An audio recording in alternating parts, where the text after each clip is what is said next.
आज 75 वर्षीय राम किशन जी अपने कमरे में गुमसुम से बैठे हुए थे और लगातार बिस्तर पर लेटी अपने जीवन संगिनी आशा को निहारते जा रहे थे। आशा जी अपनी दमे की बीमारी के कारण बेहाल पड़ी थी। बेबस तो स्वयं को राम किशन जी भी बहुत ज्यादा महसूस कर रहे थे, किसी बीमारी के कारण नहीं बल्कि अपनों से ही सताए हुए। अपनी डायबिटीज की बीमारी से तो उनके जंग जारी थी, परंतु अपनों का सामना कैसे करें ये उन्हें समझ नहीं आ रहा था। सोचने लगे कि इस उम्र में जब उन्हें अपने बच्चों की देखभाल की जरूरत है, वहाँ उन्हें अपनी बीमार पत्नी की भी देखभाल स्वयं ही करनी पड़ रही है। ऐसा नहीं है कि उम्र के इस पड़ाव पर उनका कोई अपना नहीं है। उनका एक ही बेटा विकास है, जो शादी के 15 साल के बाद उनके गोद में आया था, और जब तक विकास बड़ा हुआ तब तक वह दोनों काफी बूढ़े हो चुके थे। आशा जी और राम किशन जी अपने बेटे को सदा पलकों पर बिठा कर रखते थे। उसके मुंह खोलने की देरी होती कि वह उसकी फरमाइश पूरी कर देते थे। विकास पढ़ाई में शुरू से ही होशियार था। आशा जी ने अपने बेटे की पढ़ाई में दिन रात एक कर दिया। विकास के सपने बहुत बड़े थे। राम किशन जी ने अपने बेटे के बड़े होने पर भी उसकी शिक्षा में कोई कमी नहीं छोड़ी। वह अपनी उच्च शिक्षा के लिए विदेश जाना चाहता था। उसकी इस फरमाइश को पूरा करने के लिए उन्होंने अपने गांव की जमीन, यहाँ तक कि अपना मकान तक भी बेच दिया और किराए के घर में आ गए। कुल मिलाकर अपने बेटे की परवरिश में ही उन्होंने सब कुछ गंवा दिया था। राम किशन जी सोच रहे थे कि उनका मित्र उन्हें आगाह करता था, राम किशन कुछ अपने लिए भी बचा कर रख, सब कुछ लुटा रहा है तो बुढ़ापे में क्या रहेगा तेरे पास। लेकिन उन्होंने कभी अपने मित्र की चेतावनी को तवज्जो नहीं दी। वे हमेशा कहते थे, मेरा बेटा ही मेरी असली पूंजी है, मेरा अभिमान है जो मुझे कभी झुकने नहीं देगा। ये कहते हुए उनका सीना गर्व से चौड़ा हो जाता था। इस बात पर मित्र ने सुझाव देते हुए कहा था कि अगर बेटे को विदेश में पढ़ाना ही है तो उसकी पढ़ाई के लिए बैंक से कर्ज ले लो। तूने तो घर भी बेच दिया है और अब जब आगे बुढ़ापे का समय नजदीक आ रहा है तू तो पूरी तरह से अपने बेटे विकास पर ही निर्भर हो जाएगा। लेकिन राम किशन जी ने कहा, हम अपने बेटे की पढ़ाई के लिए बैंक से कोई कर्ज नहीं लेंगे। बच्चों को पढ़ाना तो हर माता पिता का फर्ज होता है। अगर बच्चे खुद कर्ज चुकाएंगे तो उन्हें लगेगा कि उनके माता पिता ने उनकी पढ़ाई के लिए कुछ नहीं किया। राम किशन जी को उस वक्त पूरा भरोसा था कि उनका पुत्र हर हाल में उनकी देखभाल करेगा। उनका बेटा बाकी बच्चों की तरह बिल्कुल भी नहीं है। वह हमेशा कहते, मुझे मेरे बेटे पर पूरा भरोसा है। विदेश से पढ़ाई पूरी करने के बाद विकास अपने देश वापस लौटा। वह भारतीय लड़की से ही शादी करना चाहता था। आशा जी और राम किशन जी ने उसकी शादी उसकी पसंद की लड़की अनामिका से करवा दी। विकास ने अपना परिवार बसा लिया। आज वह एक मल्टीनेशनल कंपनी में उच्च पद पर आसीन है। अपनी कमाई से उसने एक अच्छा मकान भी खरीद लिया था और वही अपने माँ बाबूजी और पत्नी के साथ रहता है। लेकिन वह फिर से विदेश जाना चाहता था और वहीं रहकर अपनी बाकी की जिंदगी बिताना चाहता था। अतीत में खोए राम किशन जी अचानक अपने बेटे बहू की बातचीत की आवाज से वर्तमान में आ जाते हैं। अनामिका, सारा सामान तो पैक हो गया ना? ध्यान रखना कुछ छूट ना जाए। माँ बाबूजी के गर्म कपड़े जरूर रख देना और खाने के बाद जो दवाई वह खाते हैं वो भी बिल्कुल मत भूलना। अरे विकास, तुम चिंता मत करो, एक एक चीज बड़े ध्यान से रखी है मैंने। और वैसे भी अगर कुछ छूट भी गया हो तो वे लोग वहीं से मंगवा लेंगे और फिर वहाँ पर बहुत से अन्य लोग भी तो होंगे। कोई चीज चाहिए होगी तो माँ बाबूजी उनसे मांग लेंगे। तुम फालतू की चिंता कर रहे हो, उन्हें कोई तकलीफ नहीं होने वाली। अनामिका विकास को चिंतित होते हुए देखकर बोली, ठीक है, हम कल सुबह ही इन्हें छोड़ आएंगे और वैसे भी 10 दिन बाद की तो हमारी फ्लाइट है। उससे पहले हमें घर का फर्नीचर और बाकी का सारा सामान बेचना भी तो है। इस काम को करने के लिए भी तो समय चाहिए। राम किशन जी अपने कमरे में बैठे बैठे बहू की सारी बातें दिल पर पत्थर रखकर सुनते जा रहे थे। ये बातें सुन सुनकर उनका दिल बैठा जा रहा था।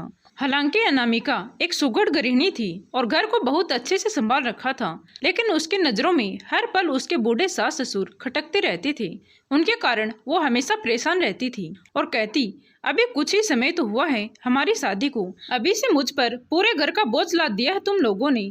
दिन रात सास ससुर की सेवा करनी पड़ती है। तुमसे शादी करके तो मेरी तो जिंदगी खराब हो गई। विकास उसे समझाने की कोशिश करता तो उस पर ही गुस्सा निकाल देती, आपको क्या पता, आप तो दिन भर घर पर नहीं रहते हो ना। थोड़ी थोड़ी देर बाद आपके बाबूजी को चाय चाहिए और आपकी अम्मा को खास तौर पर बना हुआ हल्का फुल्का भोजन। कभी इंसुलिन का इंजेक्शन लगाओ या कभी दवाइयों का ध्यान रखो। मैं तो तंग आ गई हूँ इस जिंदगी से। मेरी अपनी भी कोई जिंदगी है या नहीं? मुझे तो ऐसा लगता है कि मैं तुम्हारी पत्नी बनकर नहीं, तुम्हारे माँ बाबूजी की आया बनकर आई हूँ। इस रोज रोज की बहस से विकास भी परेशान हो चुका था।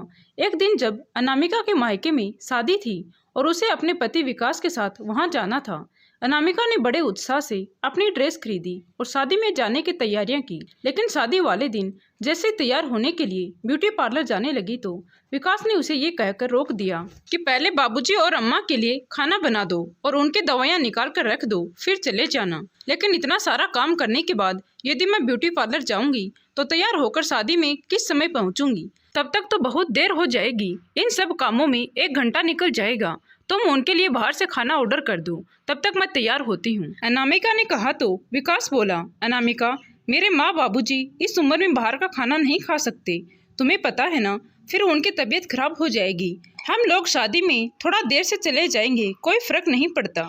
विकास ने कहा तो अनामिका तुनक पड़ी, मेरे मायके में शादी है इसलिए तुम्हें कोई उत्साह ही नहीं है। मेरी तो जिंदगी खराब हो गई तुमसे शादी करके।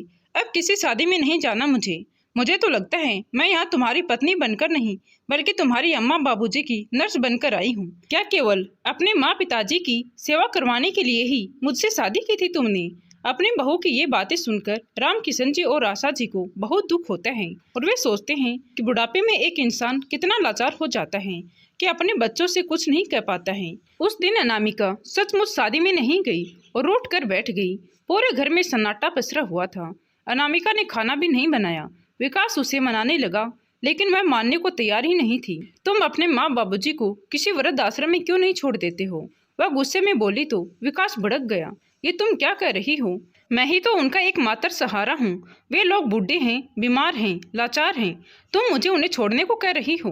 भला कोई बेटा कभी ऐसा भी करता है? ये समाज और पड़ोसी और रिश्तेदार क्या कहेंगे? सब लोग तुम्हें रिश्तेदारों की पड़ी है। इस समाज के लोगों और पड़ोसियों की सोच की बखूबी चिंता है तुम्हें। लेकिन जिससे शादी करके लाए हो कभी उसके बारे में सोचा है? शादी के बाद हम कहीं घूमने तक नहीं गए, किसी रिश्तेदार के यहाँ नहीं गए।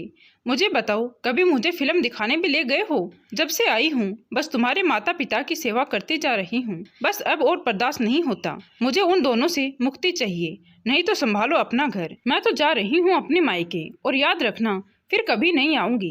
अनामिका की बातें सुनकर विकास चुप हो गया। उससे कुछ कहते नहीं बन पा रहा था। फिर अनामिका बोली, एक काम क्यों नहीं करते? तुम विदेश में नौकरी ढूंढ लो और तुम्हारी नौकरी मिलते ही हम दोनों वहाँ चले जाएंगे। तब तक हम इन दोनों के लिए भी रहने का दूसरा इंतजाम कर लेते हैं। अनामिका अपने विचार बताते हुए मुस्कुराने लगी। अगले दिन हमेशा की तरह विकास अपने ऑफिस चला गया और जब मेल पर आया मैसेज चेक किया तो उसके आंखों में चमक आ गई और खुशी से झूम उठा। अनामिका, मेरी विदेश में बहुत अच्छी नौकरी लग गई है। कंपनी वाले बहुत बड़ा पैकेज दे रहे हैं। अब हमारे सारे सपने पूरे हो जाएंगे। फोन पर बात करते हुए विकास ने अनामिका को खुशखबरी दी तो उसका चेहरा खिल उठा। वो ये सोचकर खुश थी कि अब उसे अपने सास ससुर की सेवा करने से मुक्ति मिल जाएगी। अब वो अपना जीवन स्वतंत्रता के साथ जिएगी और जो चाहे करेगी। शाम के समय विकास अपनी नौकरी लगने की खुशी में मिठाई का डिब्बा लेकर आया। जैसे ही अपने माँ बाबूजी के कमरे में गया तो देखा कि पिताजी कमरे में नहीं थे, शायद बाथरूम गए थे और उसकी माँ जोर जोर से खांस रही थी और धीरे से उठकर अपने पास रखे बोतल में से गिलास में पानी डालने लगी। थोड़ा पानी उनके गले में गया और बाकी का पानी उनके कपड़ों को भिगो दिया। विकास जानता था कि उसके माँ की उम्र अधिक होने के कारण उसके हाथ पानी पीते वक्त कांप जाते थे। ये देखकर विकास बोला, माँ, इतनी खांसी आ रही थी तो अनामिका से गर्म पानी मांग लिया होता। आशा जी मन ही मन सोचने लगी कि पहले ही उसका पारा हम लोगों पर चढ़ा रहता है, अब अगर गर्म पानी भी मांग लेती तो वह तो गुस्से में आग बबूला ही हो जाती। लेकिन बेटे बहू में झगड़ा ना हो, ये सोचकर आशा जी चुप रह गई। फिर पंखे की तरफ देखते हुए बोली, बेटा, कल रात को हम बिल्कुल नहीं सो पाए। ये पंखा बहुत आवाज कर रहा है, ना जाने क्या हुआ है। कल तेरे ऑफिस की छुट्टी है ना, कल ही तू पंखे को ठीक करवा देना ताकि हम लोग रात को चैन से सो पाएं। और बेटा, मेरी और तेरे बाबूजी की दवाइयाँ भी खत्म हो गई हैं, वह भी ला देना। अपनी माँ की हालत को देखकर विकास परेशान से हो गया। उसे समझ नहीं आ रहा था कि जो विदेश में नौकरी की खुशखबरी लेकर वो आया था वो अपने माँ बाबूजी को कैसे बताए। उसके मुंह से शब्द नहीं निकल पा रहे थे। इतने में अनामिका कमरे में आई और बोली, माँ जी, जो दवाइयाँ मंगवानी है 1 महीने की इकट्ठी मंगवा लीजिए और अब ये पंखा ठीक करवाने की कोई जरूरत नहीं पड़ेगी।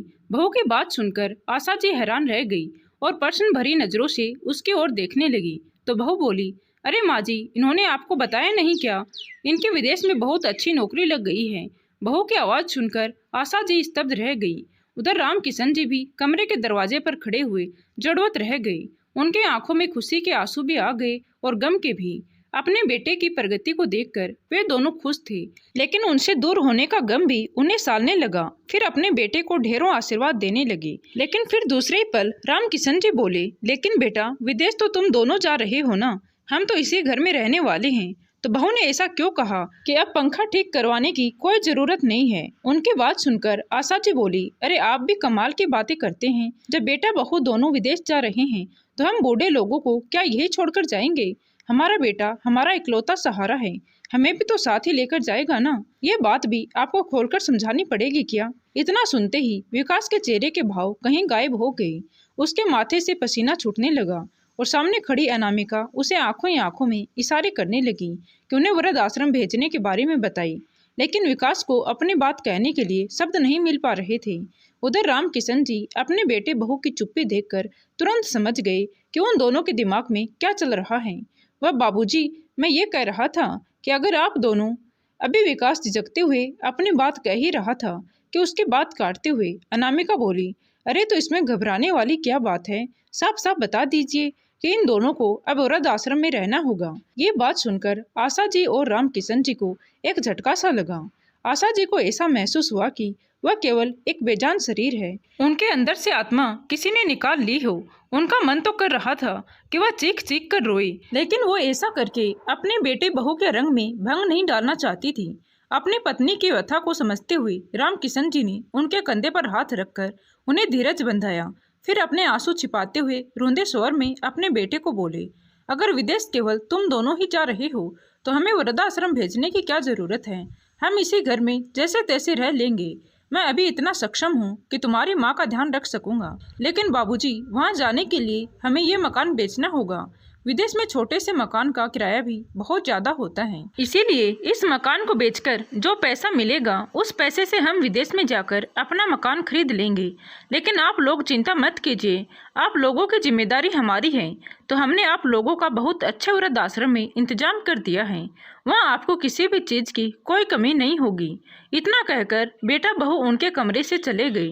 अपने बेटे बहू की बातें आशा जी और राम किशन जी को अंदर तक झकझोर गई। राम किशन जी कहने लगे, अपने माँ पिता को वृद्ध आश्रम में छोड़कर कितनी अच्छी तरह से जिम्मेदारी निभा रहा है हमारा बेटा। हमारे जीते जी हमसे हमारा ठिकाना ही छीन लिया। विश्वास नहीं हो रहा कि जिस बेटे के लिए हमने सारी जमा पूंजी खर्च कर दी, आज वही बेटा ही हमें बेघर कर रहा है। इस पर आशा जी रोते हुए बोली, ऐसे बेटे से तो हमारी गोद सुननी ही रहती तो ज्यादा अच्छा था। कम से कम एक बार तो कह दिया होता कि माँ, बाबूजी, आप भी चलो हमारे साथ, बुढ़ापे में आप हमारे साथ ही रहेंगे।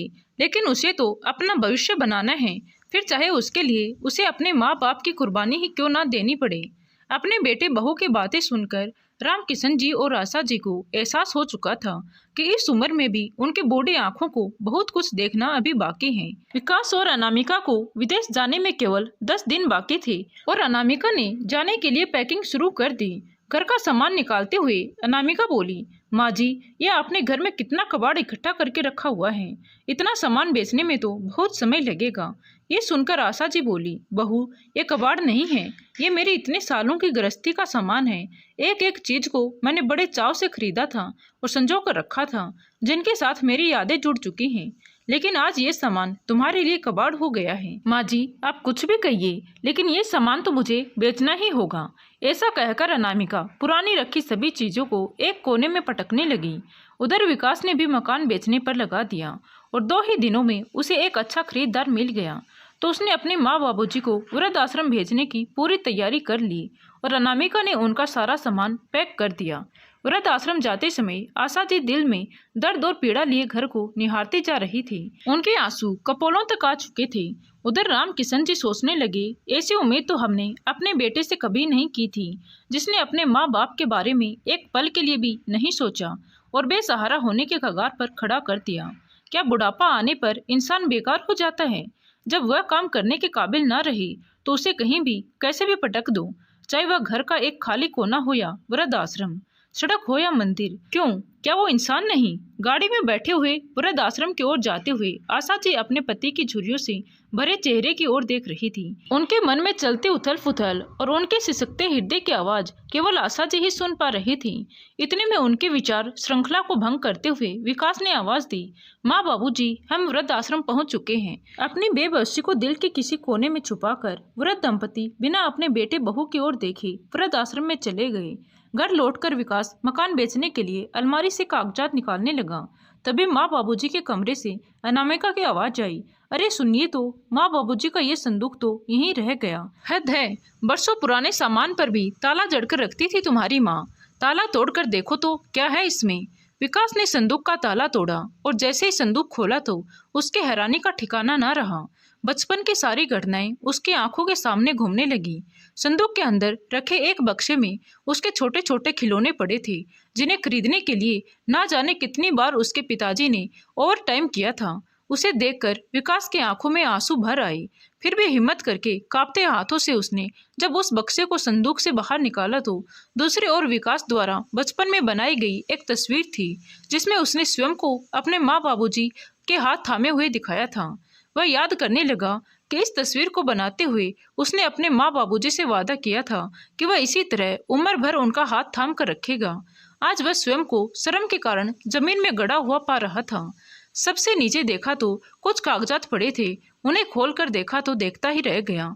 उसे अपने पैरों के नीचे की जमीन उसे खिसकती हुई प्रतीत हुई। उसके बीते हुए बचपन के सारे दृश्य उसके मानस पटल पर प्रतिबिंबित होने लगे। उसे ऐसा लगा कि जैसे उसके दिमाग की नसें ही फट जाएंगी। अरे क्या हुआ, होश क्यों उड़ गई, सुनते क्यों नहीं, मैं आपसे बात कर रही हूँ। अनामिका अपने पति के चेहरे के विचित्र भावों को देखकर हैरान थी। आखिर ऐसा क्या हो गया था कि विकास को कुछ सुनाई देना ही बंद हो गया था। अनामिका ने विकास के हाथ से वो कागज लिए। उत्सुकतावश वह उन कागजों को पढ़ने लगी, लेकिन उसके हाथ पैर भी सुन्न हो गए। उन पर लिखा था कि आज से 28 साल पहले रामकिशन जी और राशा जी ने विकास को एक अनाथ आश्रम से गोद लिया था। तो उसके हैरानी का ठिकाना न रहा। तभी विकास चिल्लाया, मुझसे बहुत बड़ा गुनाह हो गया, लानत है मुझ पर। मेरे जिन माँ बाप ने मेरी सारी खुशियाँ और इच्छाओं को पूरा करने के लिए अपने जीवन की खुशियों को एक तरफ रख दिया, जीवन के इस पड़ाव पर मैं उन्हें वृद्ध आश्रम में छोड़ आया। मैं तो खुद से नजरें मिलाने के काबिल नहीं रहा। ऐसा कहते हुए विकास ने अपने ब्रीफ केस में से फ्लाइट की टिकट निकाली और उनके टुकड़े टुकड़े करके फेंक दिए। फिर उसने प्रॉपर्टी डीलर को फोन लगाकर मकान बेचने की डील को कैंसिल करने के लिए कहा और बोला, जितना हर्जाना होगा मैं भरने के लिए तैयार हूँ, लेकिन अब हमारा मकान नहीं बिकेगा। अनामिका खड़ी हुई बड़ी हैरानी से विकास की बातें सुनती जा रही थी। तभी विकास उसके पास आया और बोला, अगर तुम्हें मेरे माँ बाबूजी का साथ पसंद नहीं है तो जहाँ तुम्हारा दिल करे तुम जा सकती हो, क्योंकि मैं अपने माँ बाबूजी को वापस लाने के लिए जा रहा हूँ। ऐसा कहते हुए विकास अपनी गाड़ी स्टार्ट करके निकल गया। अनामिका आंखों में आंसू लिए उसे देखती रह गई। तो दोस्तों, आपको ये कहानी कैसी लगी कमेंट करके जरूर बताएं। कहानी अच्छी लगी हो तो प्लीज़ वीडियो को लाइक, शेयर एंड सब्सक्राइब जरूर करें। Thank you.